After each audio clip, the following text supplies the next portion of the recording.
میں نے ان کی جیب خالی اس لیے کروائی تھی کیونکہ وہ لوگ بے فضول میں بچوں پر گنڈا گردی کرتے پھر رہے تھے، ان سے چیزیں منگوا رہے تھے، ان کو تنگ کر رہے تھے، اس لیے میں نے ان کے ساتھ یہ کیا۔ خود تو شراب میں چور ہو کر اپنی بیویوں پر تشدد کرنے لگ جاتے ہیں، اور جب گھر سے باہر نکلتے ہیں تو چھوٹے بچوں سے ان کے پیسے چھین کر ان سے شراب منگواتے ہیں۔ میں نے تو ان سے اس لیے پیسے لیے تھے، اور انہی پیسوں کو میں نے انہی بچوں کو واپس دے دیا تھا، میں نے خود تھوڑی رکھے تھے۔ اور آپ نے جو ان کی بیویوں کو آگ لگائی تھی کہ ان کے شوہر شراب پینے کے بعد باہر دوسری عورتوں کے ساتھ جا کر منہ مارتے ہیں، جن پر ان کی بیویوں نے ان کی خوب کٹائی کی تھی، اسی بات کو لے کر وہ لوگ پنچایت گئے ہوئے ہیں خان بابا کے پاس۔ امایا دونوں ہاتھ سینے پر باندھی ہوئی ادا کی آنکھوں میں آنکھیں ڈالے ایک ایک بات کا جواب دیتی ہے۔ اوہ، تم نے سارے پیسے بچوں کو دے دیے، خود کچھ بھی نہیں رکھا؟ پہاڑی والے بابا کو جا کر ہم کیا دیں گے پھر؟ ادا مائع کے بازو پر تھپڑ مارتے ہوئے بولی، خانی پاگل ہو گئی ہیں، باہر والے آدمیوں کے پیسوں کو چوری کر کے پہاڑی پر تھوڑی جاتے ہیں ہم لوگ، وہ ڈاکہ تو ہم گھر پہ مارتے ہیں۔ ٹینشن نہ لے، صبح میں نے لالا کی جیب صاف کر لی تھی، پیسے ہیں پہاڑی پر جانے کے لیے، لیکن اس سے پہلے پنچایت میں جا کر اپنی صفائی پیش کریں کہ آپ نے سب کچھ نہیں کیا تھا، اور میرا نام لینے کی ضرورت نہیں ہے، میں تو ویسے ہی معصوم ہوں، میں تو کچھ کرتی بھی نہیں، آپ ہی لوگوں کو پیٹتی رہتی ہیں۔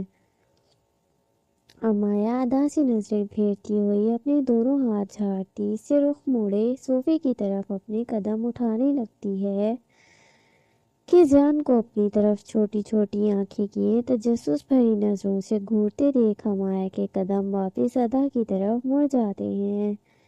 تمہاری جیسی بہن ہو نا تو بندے کی زندگی میں کسی دشمن کی کمی کوئی نہیں، کیسے تم مجھے بیچ میں اکیلے چھوڑ کے جا رہی ہو؟ تمہیں نے تو کہا تھا کہ یہ اپنی بیویوں کو مارتے ہیں، تو ہمیں بھی ان کو ان کی بیویوں سے پٹوانا چاہیے۔ یہ بتانے والی کون تھی مجھے؟ اگر تم اپنی للو بند رکھتی نا تو میں کسی کو تھوڑی پٹواتی۔ امایا کو بازو سے پکڑے ادا اپنی طرف کرتے ہوئے کہتی ہے، اچھا چلے نا، اب تو ہو گئے ہیں، اب ہم اس حالت میں یہ سب کرتی ہیں اچھی تھوڑی لگیں گی۔ اب ہم پنچایت میں جا کر یہ صفائیاں دیں گے کہ ہم نے ان کی بیویوں سے ان کی پٹائی کروائی ہے۔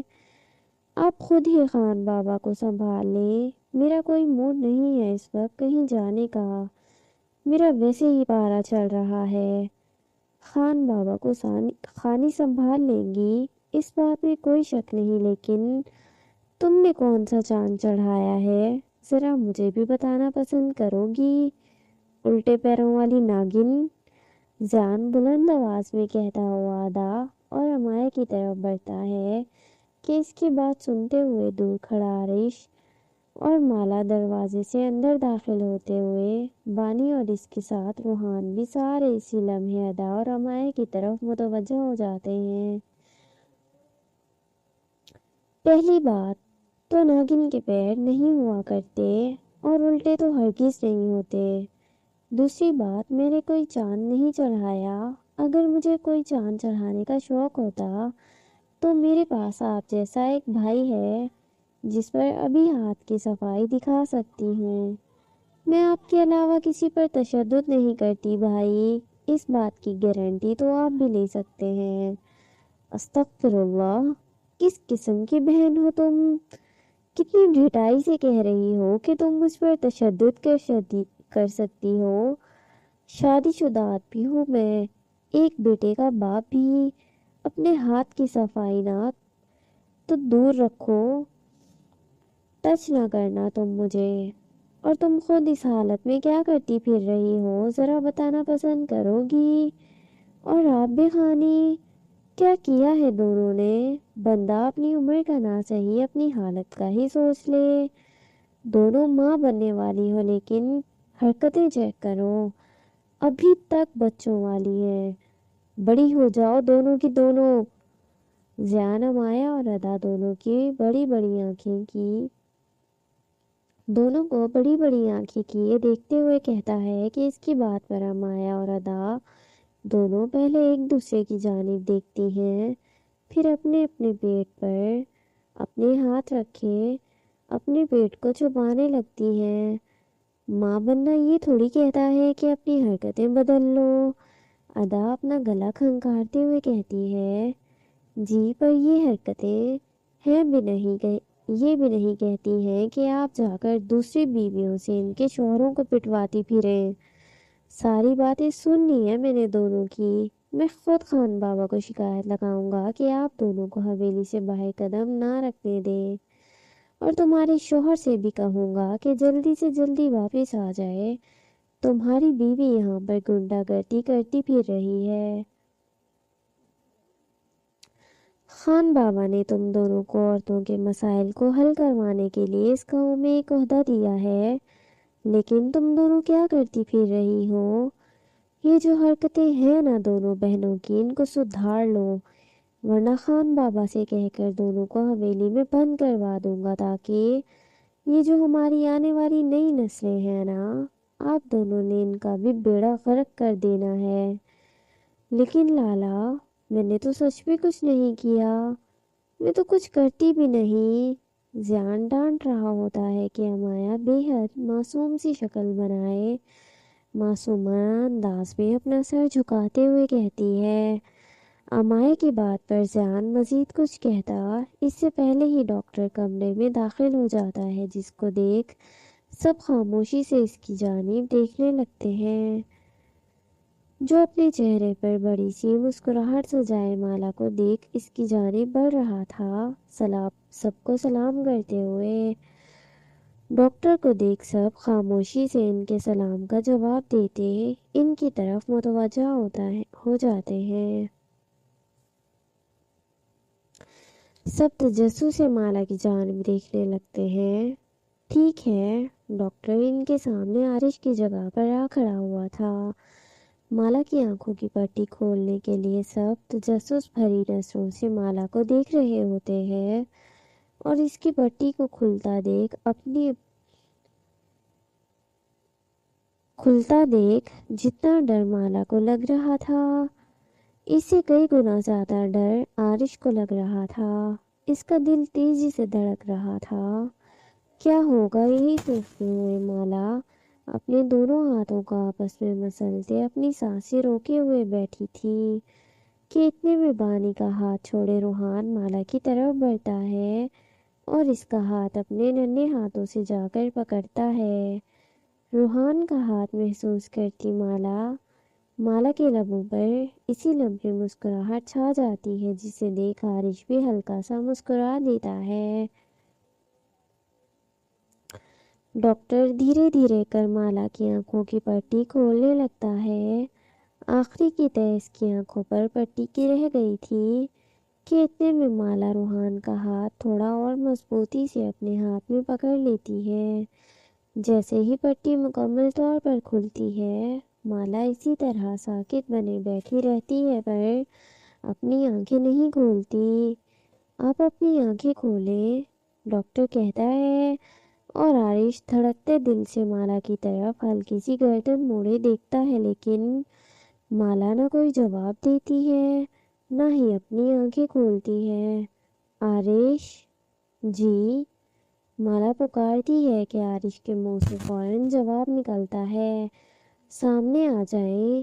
آنکھوں میں بینائی آ گئی ہے یا نہیں اس کا تو اندازہ نہیں ہے ابھی، لیکن مجھے سب سے پہلے آپ کو دیکھنا ہے، میرے سامنے آئیں، مالا کہتی ہے، اور عارش سب کی طرف نظر اٹھا کر دیکھتا ہے جو اپنے منہ پر ہاتھ رکھے اپنی مسکراہٹ کو چھپانے کی کوشش کر رہے تھے، اور سب چھوٹی چھوٹی آنکھیں کی عارش کی طرف دیکھ رہے ہوتے ہیں۔ سب کی نظروں کی تپش کو خود پر محسوس کرتا عارش گردن جھٹکتے ہوئے مالا کے سامنے آ جاتا ہے۔ جیسے ہی وہ 2 قدم آگے کی طرف اٹھاتا ہے، ڈاکٹر مالا کے سامنے سے ہٹ جاتا ہے اور اس کے ساتھ کچھ فاصلے پر کھڑا ہوتا ہے۔ آنکھیں کھولوں، عارش کہتا ہے اور مالا آہستہ آہستہ سی اپنی آنکھیں کھولتی ہے۔ مالا کی پلکوں کو اٹھتا دیکھ عارش اسی لمحے اپنا ایک ہاتھ اپنے دل کے مقام پر رکھ لیتا ہے۔ مالا جیسے ہی اپنی آنکھیں مکمل طور پر کھولتی ہے، اس کی کتھئی کلر کی آنکھیں سیدھا سامنے کھڑے عارش کے چہرے سے اس کی جانب سے اس کی آنکھوں سے جا ٹکراتی ہیں۔ عارش کی لائٹ براؤن کلر کی آنکھوں سے جا ٹکراتی ہیں۔ مالا نہ پلکیں جھپک رہی تھی نہ ہی نظریں ہٹا رہی تھی، اور اس کو اس طرح دیکھ عارش کو اس بات کا احساس ہو رہا تھا کہ شاید مالا کی آنکھیں اب بھی پہلے جیسی ہیں، آپریشن ناکام رہا ہے جیسے، لیکن آپریشن تو کامیاب ہو چکا تھا۔ مالا کی آنکھوں کا رنگ بھی تبدیل ہو چکا تھا۔ کیا تم مجھے دیکھ سکتی ہو؟ عارش اپنے دل پر ہاتھ رکھتا دھڑکتے دل سے بمشکل سوال کرتا ہے۔ مالا اس کی بات کا کوئی جواب نہیں دیتی، اسی طرح بنا پلکیں جھپکائے اس کے چہرے کو، اس کی آنکھوں میں آنکھیں ڈالے اس کو دیکھ رہی ہوتی ہے۔ عارش کو آج پہلی بار وہ دیکھ رہی تھی۔ یہ کیسے ممکن تھا کہ وہ جس شخص کو دیکھنے کے لیے اتنا انتظار کر رہی تھی، اتنی شدت سے بے چین تھی، اس شخص کا دیدار ہو اور وہ پلکیں جھپکا جائے؟ یہ ممکن ہی نہیں تھا، اور مالا اس وقت کر بھی یہی رہی تھی۔ اس کی پلکیں نہ جھپک رہی تھی، نہ ہی عارش سے ہٹ رہی تھی۔ وہ اسے بس نظر بھر کر دیکھ رہی تھی اور اسے دیکھتی جا رہی تھی۔ مالا کا اس طرح دیکھنا عارش کو بے چین کر رہا تھا۔ وہ سمجھ نہیں پا رہا تھا مالا کی کیفیت کو، کہ مالا اسے دیکھ رہی ہے یا نہیں دیکھ رہی، کیونکہ وہ اس کی کسی بات کا جواب ہی نہیں دے رہی تھی۔ صرف عارش ہی نہیں، وہاں موجود ہر شخص مالا کو تجسس بھری نگاہوں سے دیکھ رہا تھا اور اس کے کچھ کہنے کا منتظر تھا۔ عارش زور دیتے ہوئے پوچھتا ہے، کیا تم مجھے دیکھ سکتی ہو؟ یار یہاں سے نا آئی تھنک کوئی کچھ ایک لائن مسنگ ہے، یہاں پہ تو کچھ نظر ہی نہیں آ رہا۔ عارش زور دیتے ہوئے پوچھتا ہے۔ ماشاءاللہ، عارش کے سوال کا جواب مالا ایک لفظ ادا کرتے ہوئے دیتی ہے۔ مالا کے منہ سے بے ساختہ ماشاءاللہ نکلتا ہے، جسے سن عارش اسی لمحے گہری سانس لیتا ہے اور اس کے قدم پیچھے کی طرف اٹھنے لگتے ہیں۔ قدم لڑکھڑاتے گرنے جیسے ہوتا ہے۔ اس سے پہلے ہی جان اپنے بھائی کو آ کر سنبھال جاتا ہے۔ عارش کی حالت دیکھ مالا مسکراتے ہوئے اس پر سے نظر ہٹائے وہاں موجود ہر ایک شخص کو باری باری دیکھتی ہے، جو حیران کن انداز میں بڑی بڑی آنکھیں کیے اسی کی طرف دیکھ رہے ہوتے ہیں۔ جیسے ہی مالا کی نظریں سب پر پڑتی ہیں، سب ہوا میں ہاتھ ہلاتے ہوئے اپنی موجودگی کا احساس دلانے لگتے ہیں۔ یا اللہ تیرا شکر ہے۔ اپنے قدموں پر ٹھیک سے کھڑے ہوتے ہوئے عارش کہتا ہے، اور کہتے ہی اسی لمحے مالا کے پاس جاتا اس کا چہرہ اپنے دونوں ہاتھوں میں پکڑے اس کے ماتھے پر لب کشائی کرتا ہے، جسے دیکھ مسکراتے ہوئے خوشی سے بھرپور انداز میں مالا کے گلے ملتے اور اپنا تعارف کروانے لگتے ہیں۔ مالا خوشی سے بھرپور انداز میں سب سے ملتی ہے۔ ڈاکٹرز ایک بار پھر اپنی آنکھوں کا چیک اپ کرواتی ہے اور مسلسل دروازے کی طرف دیکھتی رہتی ہے۔ وہ وہاں سے اپنے گھر والوں کو، اپنے ماں باپ کے آنے کا انتظار کر رہی ہوتی ہے، جن کا کوئی وجود اسے نظر نہیں آ رہا تھا۔ اس کی آنکھوں کی روشنی واپس آ گئی تھی۔ وہ اپنے شوہر کے بعد سب سے پہلے اپنے ماں باپ کو دیکھنا چاہتی تھی، لیکن مایوسی سے اس کی نظریں جھک جاتی ہیں، کیونکہ اس کے گھر کا اس کا کوئی اپنا سگا رشتہ یہاں موجود نہیں تھا۔ سب لوگ مالا کی آنکھوں کی بینائی پر خوش ہو رہے ہوتے ہیں کہ اتنے میں ادا کا اور امایہ کا فون ایک ساتھ بجتا ہے، جس پر کال نہیں میسج جاتا ہے۔ عباس کا میسج، جو انہیں اسی لمحے پنچایت میں آنے کا حکم دے رہا تھا۔ بہت ہنس لیا، اب ڈانٹ کھانے کی باری ہے۔ امایہ رونے والی شکل بنائے اپنے فون کی طرف دیکھتے ہوئے بولی، ٹینشن نہیں لو، میں ہوں نا، میں کھا لوں گی تھوڑی سی، تم بھی کھا لینا، کوئی بات نہیں، بہن ہوں تمہاری بڑی، اتنا تو میں تمہارے لیے کر سکتی ہوں میری جان۔ چلو ڈانٹ کھانے چلتے ہیں۔ امایہ کو اپنی طرف کھینچتے ہوئے اپنے ساتھ دروازے کی جانب لیے بڑھتے ہوئے کہتی ہے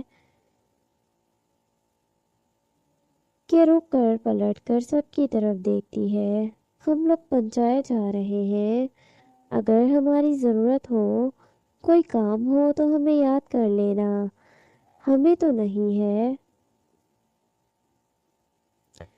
ڈاکٹر کو ضرورت ہے آپ کی، چیک اپ کروانا ہے آپ دونوں نے، محترمہ آپ کا دوسرا۔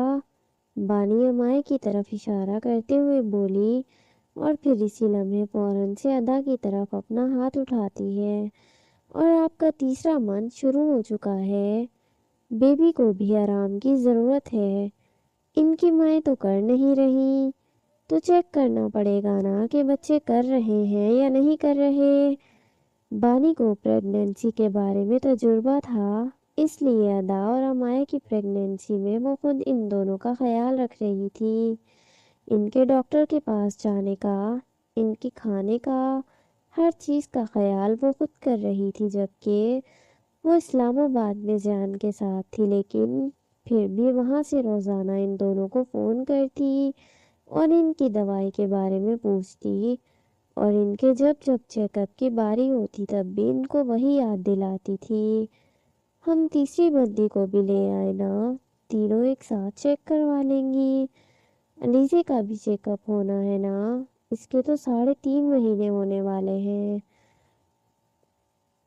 امایہ بانی کی آنکھوں میں دیکھتے ہوئے کہتی ہے، الحمدللہ سے وہ بھی ٹھیک ہے اور اس کا بیبی بھی ٹھیک ہے، وہ سارا دن آرام کرتی ہے، جب چلنا ہوتا ہے تب چلتی ہے، اور جو کھانا ہوتا ہے وہ وقت پر کھاتی ہے، آپ دونوں کی طرح نہیں ہے کہ سارا دن آرام کرنے کے بجائے لوگوں کو پٹوانے کی الٹی سیدھی حرکتیں کرنے کا کام کرتی ہے۔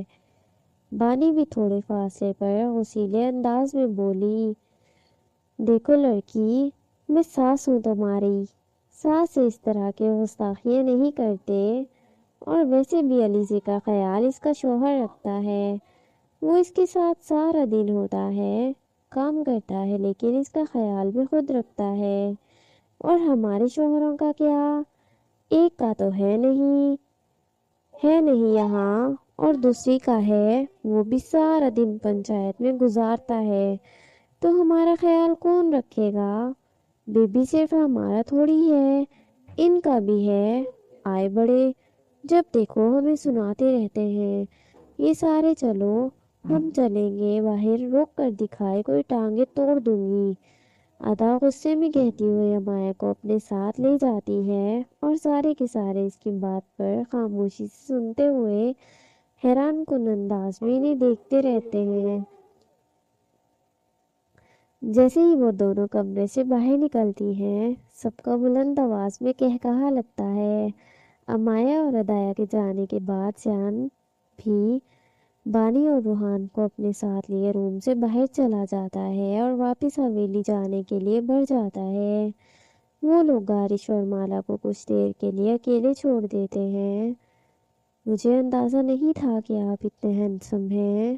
مالا بیڈ سے نیچے اترتی آرش کے بالکل سامنے کھڑی ہوتی، سر اٹھائے اس کی آنکھوں میں دیکھتے ہوئے کہتی ہے، جھوٹی، اندازہ تو تھا تمہیں، بس یقین نہیں آ رہا کہ میں تمہاری امیدوں سے زیادہ ہینڈسم ہوں۔